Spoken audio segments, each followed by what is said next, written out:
Later that night, after the storm front had passed, when only a thin gray drizzle was falling, Conrad climbed into the dark carousel in the center of the deserted Midway. He sat on one of the giantly painted, elaborately carved benches, not on a horse. Corey Baker, the man who operated the merry-go-round, stood at the controls behind the ticket booth. He switched on the carousel's lights. He started the big motor, pushed a lever, and the platform began to turn backwards. Calliope music piped loudly, but it wasn't able to dispel the dreary atmosphere that surrounded this ceremony. The brass poles pumped up and down, gleaming. The wooden stallions and mares galloped backwards, tail first, around and around. Conrad, the sole passenger, stared straight ahead, tight-lipped and grim. Such a ride on a carousel was the traditional carnival way to dissolve a marriage. The bride and groom rode in the usual direction, forward, when they wanted to wed. Either of them could obtain a divorce by riding backwards alone. Those ceremonies seemed absurd to outsiders, but to carnies, their traditions were less ridiculous than the straight world's religious and legal rituals. 5 carnies witnessed to the divorce watched the merry-go-round. Corey Baker and his wife, Zena Petensky, one of the girls from the Koontz show, 2 freaks, the fat lady, who was also the bearded lady, and the alligator man, whose skin was very thick and scaly. They huddled in the rain, watching silently as Conrad swept around through the cool air, through the hollow music and the fog. After the carousel had made half a dozen revolutions at normal speed, Corey shut down the machine. The platform gradually slowed. As he waited for the carousel to drift to a stop, Conrad thought about the children Ellen would have one day. He raised his hands and stared at them, trying to envision his fingers all red with the blood of Ellen's offspring. In a couple of years, she would remarry. She was too lovely to remain unattached for long. 10 years from now, she could have at least had one child. 10 years, Conrad would start looking for her. He would hire private investigators. He would spare no expense. He knew by morning Ellen would not take his threats seriously, but he did. And when he found her years from now, when she felt safe, secure, he would steal that from her which she valued the most.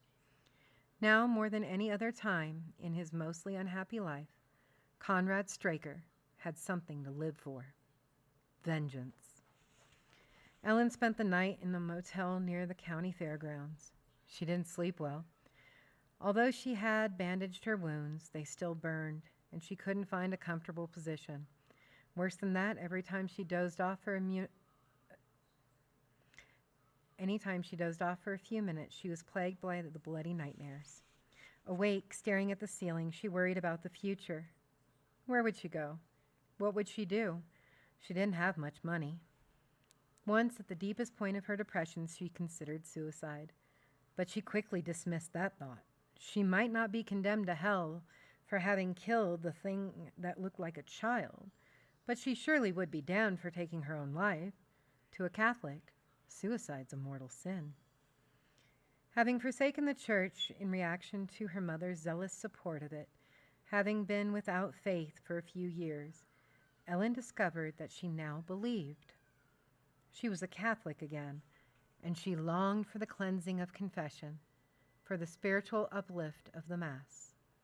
The birth of that grotesque, malevolent child, and especially her recent struggle with it, had convinced her there were such things as abstract evil and abstract good, forces of God and forces of Satan at work in the world.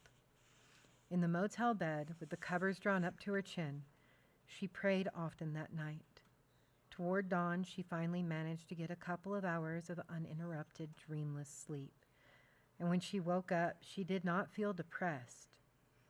A shaft of golden sunlight pierced the high window and came to rest upon her. And as she luxuriated in it, and the warmth and brightness, she began to feel that there was hope for the future. Conrad was behind her, forever. The monstrous child was gone, forever. The world was filled with interesting possibilities. After all the sadness and pain and fear that she had endured, she was long overdue for her share of happiness. Already she had put Conrad's threat out of her mind. It was Tuesday, August 16th, 1955. Chapter 1, Amy Harper.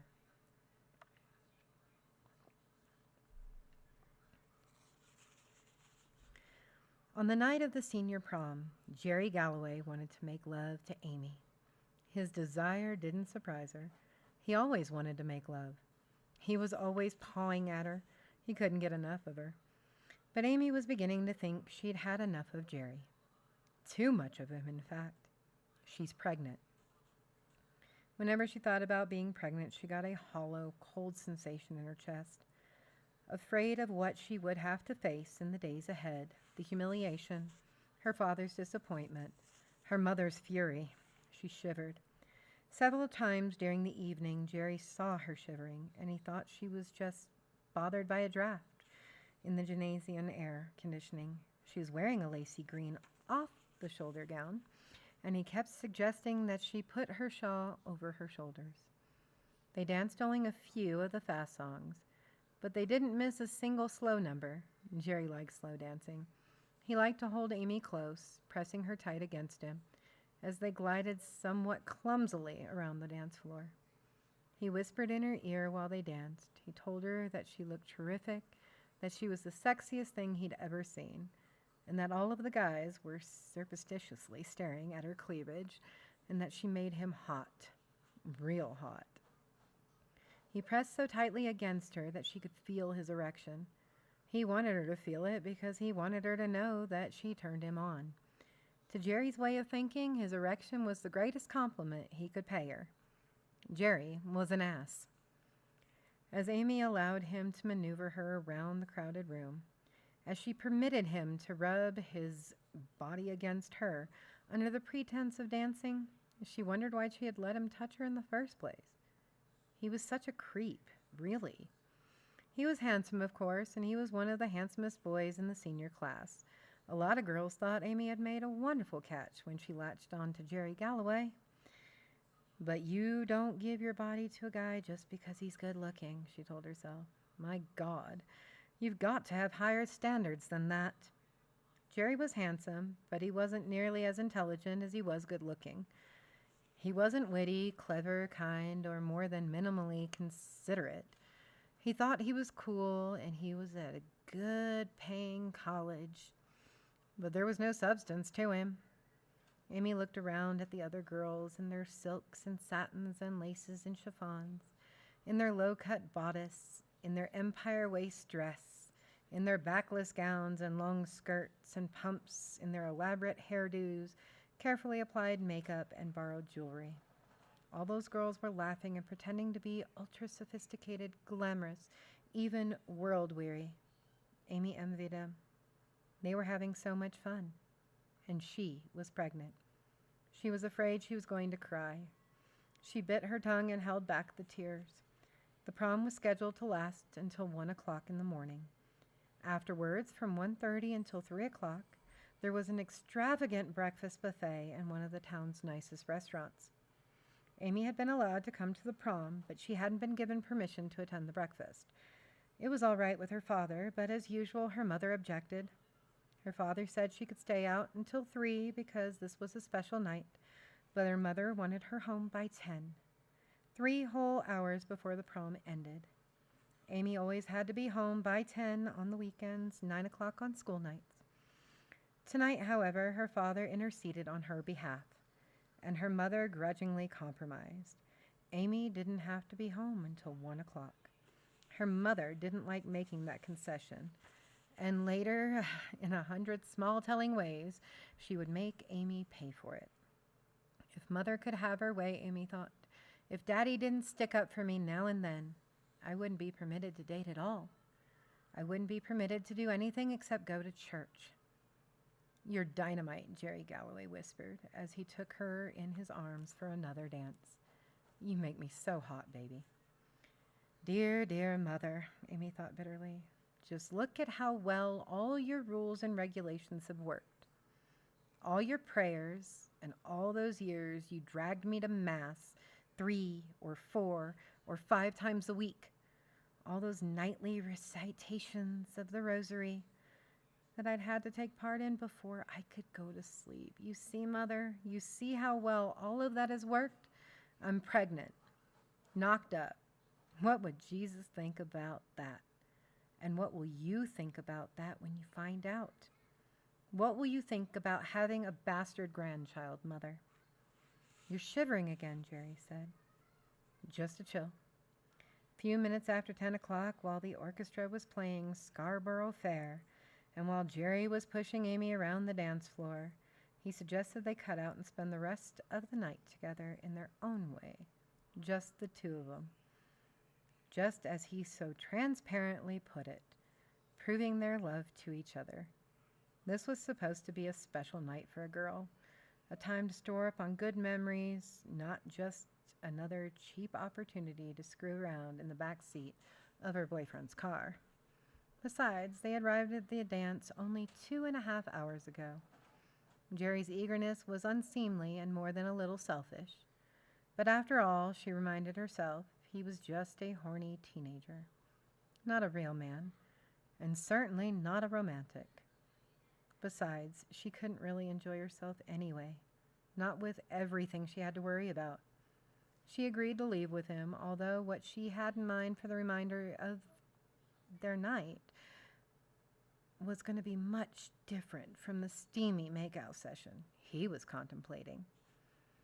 As they left the gymnasium, which the decorating committee had tried desperately to transform into a ballroom, Amy glanced back wistfully, taking one last look at the crepe paper and the tinsel and the carnations made out of Kleenex tissues. The lights were low. A revolving mirrored globe hung above the dance floor, turning slowly, casting down splinters of color from its 1,000 facets. The room should have looked exotic, magical, but it only made Amy sad. Jerry owned a meticulously restored, fussily maintained 20-year-old Chevrolet. He drove out of town along a narrow, winding back and black hollow road. Even he pulled off on a single-lane dirt track near the river and squeezed the car in among the high brush and scattered trees. He switched off the headlights, then the engine, and he rolled down his window a couple of inches to let the warm current of fresh night air in. This was their usual parking spot. It was here Amy had gotten pregnant. Jerry slid out from behind the wheel. He smiled at her. His teeth looked phosphorescent in the calcimated moonlight that streamed through the trees and the windshield. He took Amy's right hand and put it firmly on his crotch. Feel that, baby? See how you get to me? Jerry, no girl has ever gotten to me like you do. He slipped one hand in her bodice, feeling her breast. Jerry, wait a minute. He leaned toward her, kissed her neck. He smelled of Old Spice. She took her hand off his crotch and resisted him. He didn't take the hint. He removed his hand from her bodice only long enough to reach behind her for the zipper to the dress. Jerry, damn it, she shoved him away. He blinked stupidly. Huh? What's wrong? You're panting like a dog. You turn me on. A knothole would turn you on. What's that supposed to mean? I want to talk. Talk? People do, you know. They talk before they screw. He stared at her for a moment and then sighed and said, all right, what do you want to talk about? It's not what I want to talk about, she said. It's what we have to talk about. You aren't making sense, baby. What is this, a riddle or something? She took a deep breath and blurted out the bad news. I'm pregnant. For a few seconds, the night was so perfectly still that she could hear the soft gurgling of the river washing along the shore 20 feet away, and a frog croaked. Is this a joke? Jerry asked at last. No. You're really pregnant. Yes. Oh, shit. Ah, what an eloquent summary of the situation. Did you miss your period or what? I missed it last month, and I'm overdue this month again. You been to a doctor? No. Maybe you aren't. I am. You aren't getting big. It's too early to show. He was silent for a while, staring out the trees and the black and oily river beyond. Then, "How could you do this to me?" His question stunned her. She gaped at him, and when he saw that she was serious, she laughed. "Maybe I wasn't paying much attention in biology class, but the way I understand it, you did it to me, not the other way around. And you don't try to blame it on the partner or the Pertha in Jesus either." Pertha what? "That's when the female gets pregnant without having to find a male to fertilize her egg." "Hey, is that possible?" Putting her head in her hand, God, he was adult. Why had she ever given herself to him? They had nothing in common. She was artistically inclined, she played the flute, and she liked to draw. Jerry had no interest whatsoever in the arts. He liked cars, sports, and Amy had little tolerance for conversation about either of those things. She liked to read. He thought books were for girls and sissies. Except for sex, cars, and football, no subject could engage him for more than 10 minutes. He had a child's attention span. So why had she given herself to him? Why? "Oh, sure," she said in answer to his question. "Sure, it might be possible if I was an insect or a certain kind of plant." "You're sure it can't happen to people?" "God, Jerry, you can't really be this dumb. You're putting me on, aren't you?" "Hell, I never listened to old amoeba face Patterson. That stuff always bored my ass off." He was silent for a minute and she waited. And finally he said, "So what are you going to do?"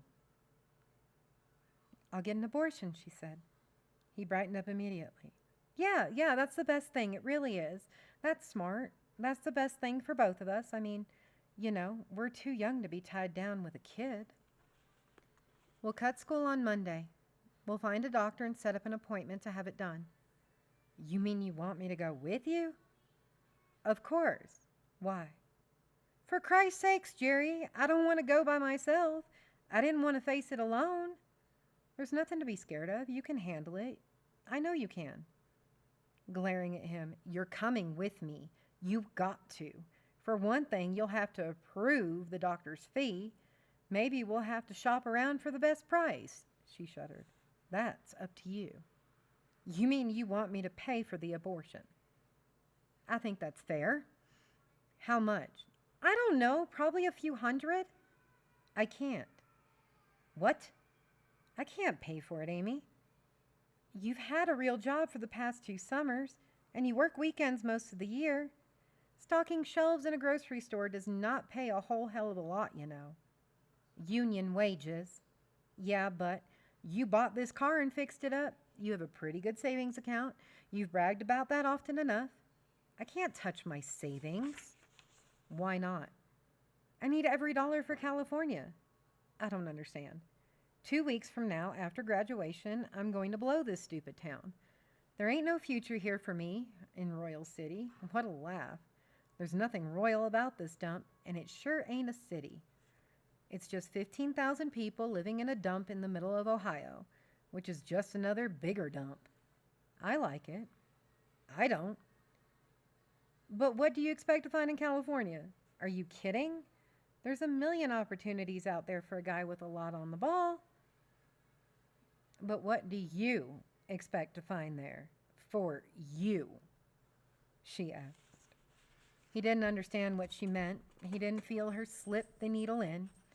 "I just told you, baby, in California there's more opportunities than anywhere else in the world. Los Angeles. That's the place for me. Hell yes. A guy like me can go real far in a city like LA. Doing what? Anything. Such as? Absolutely anything. How long have you been planning to go to LA? For about a year now. You never told me. I didn't want to upset you. You were just going to quietly disappear. Hey, no. I was going to keep in touch, baby. I even figured maybe you'd come along with me. Like hell you did, Jerry. You have to pay for the abortion. Why can't you pay for it? He was whining. You had a job last summer. You've been working weekends just like me. My mother controls my savings account. And there's no way I can withdraw that much cash without telling her why I need it. No way. So tell her. God, I can't tell her anything. She'd kill me. She'd scream a lot and you'd probably be grounded for a while, but she'll get over it. She won't. She'd kill me. Don't be stupid. She won't kill you. You don't know my mother. She's very strict and she's mean sometimes. Besides, we're a Catholic family. My mother is very devout. Very, very devout. And to a devout Catholic, abortion is a terrible sin. It's murder. My father even does some free legal work for the Right to Life League. He's not so fanatical about the religion as my mom, but he's a pretty straight guy, and I don't think he'd ever approve of an abortion. And I know my mama won't. Not in a million years. She'd make me have the baby. I know she would. And I can't. I just can't. Oh God, what am I going to do? I can't. She started crying. Hey baby, it's not the end of the world. He put an arm around her. You'll come through this. It's not as bad as you think. Life goes on, you know. She didn't want to lean on him for either emotional or physical support. Not on him. Of all the people. But she couldn't help it.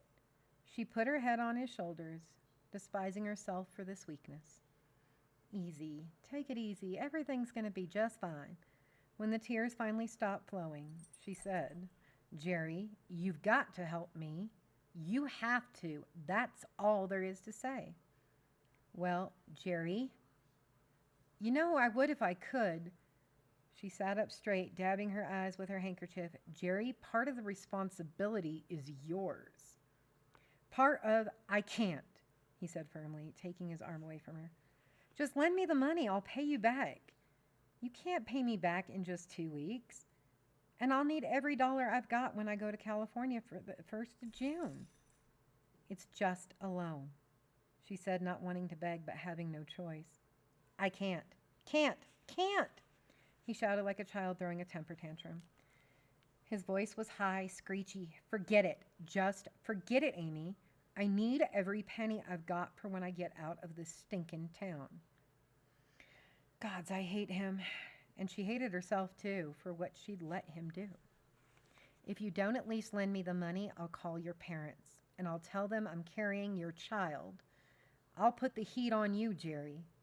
She didn't think she'd really had the nerve to do something like that, but she hoped the threat of it would make him be a reasonable guy.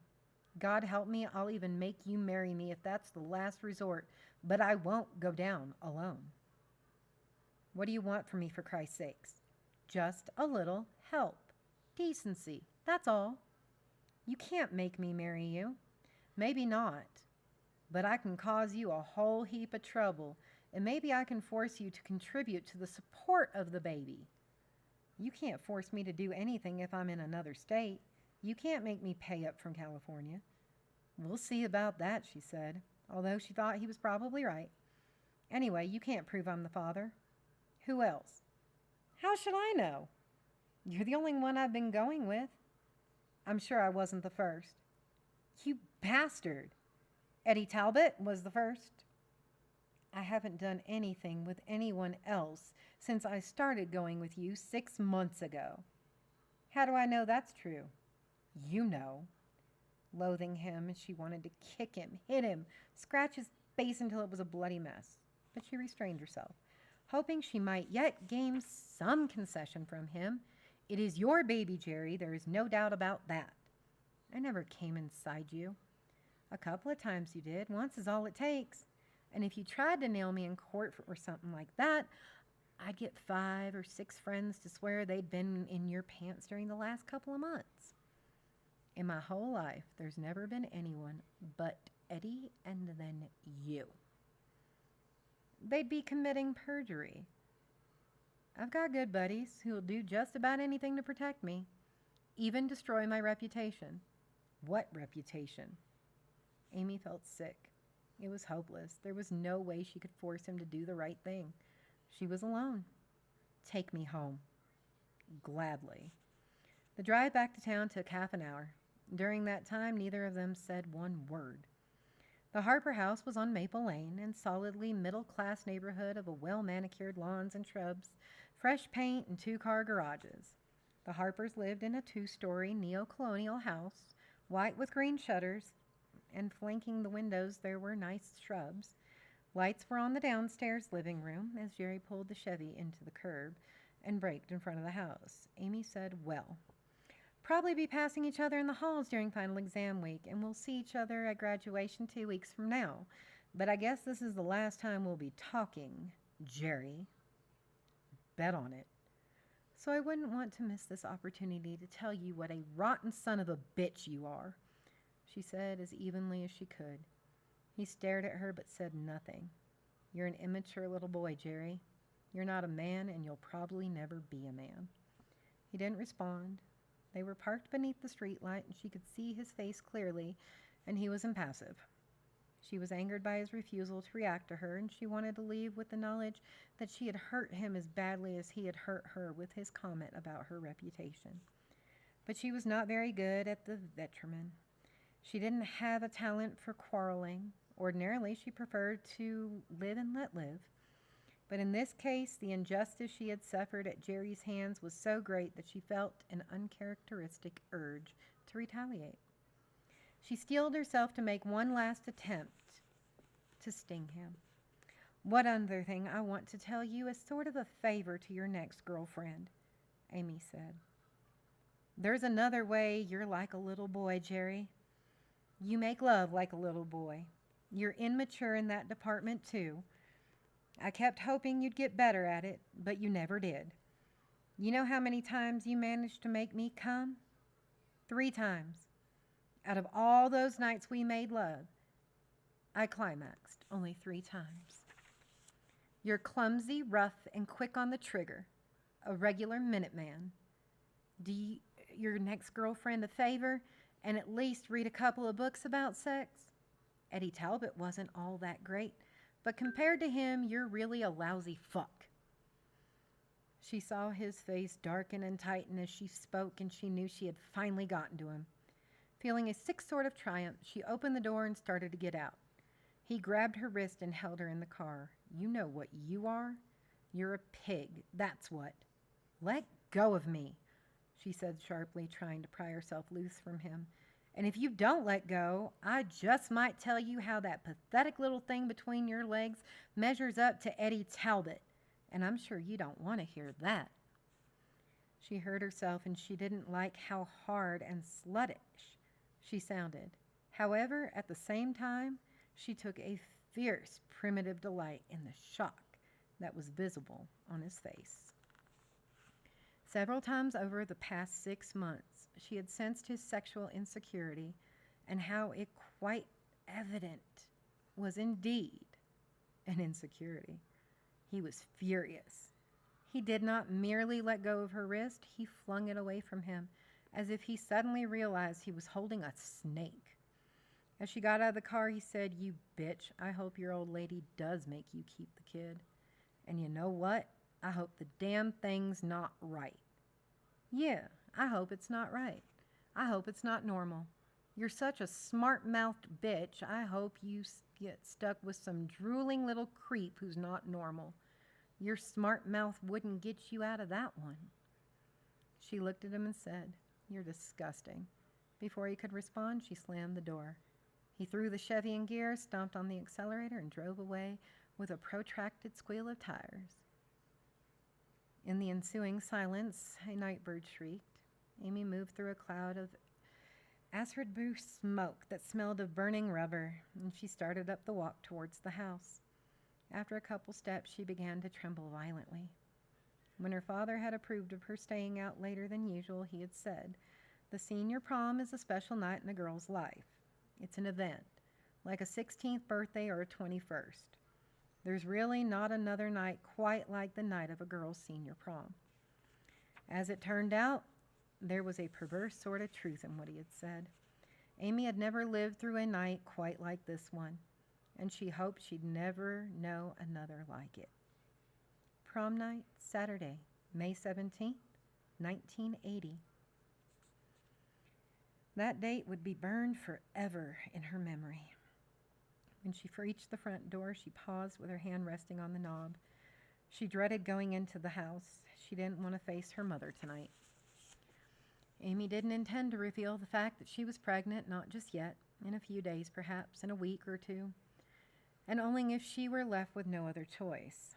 In the meantime, she would search diligently for other exits from her predicament, even though she didn't have much hope of finding another way out. She didn't want to talk to her parents now because she was so nervous, so upset over Jerry's treatment of her, that she didn't trust herself to keep the secret. She might let something slip by accident or out of subconscious need for punishment and pity. Her hand, damp with sweat, was still on the doorknob. She considered just walking away, leaving town, starting a new life. But she had nowhere to go. She had no money.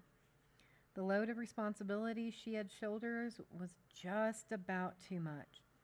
And when Jerry had lashed out in a childish attempt to hurt her, when he had wished a deformed baby on her, he had added another weight to the burden she bore.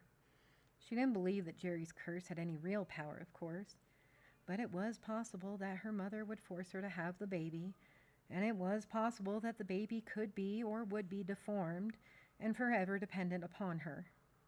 The chance of that happening was small, but not so small that she couldn't put it out of her mind.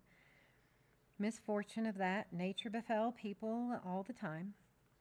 Crippled children were born every day, legless, armless babies, misshapen babies, brain-damaged children. The list of possible birth defects was very long and very frightening. Again, a night bird cried. It was a mournful sound that matched her mood. Finally, she opened the door and went into the house. And for that, we will close with the beginning of chapter 2.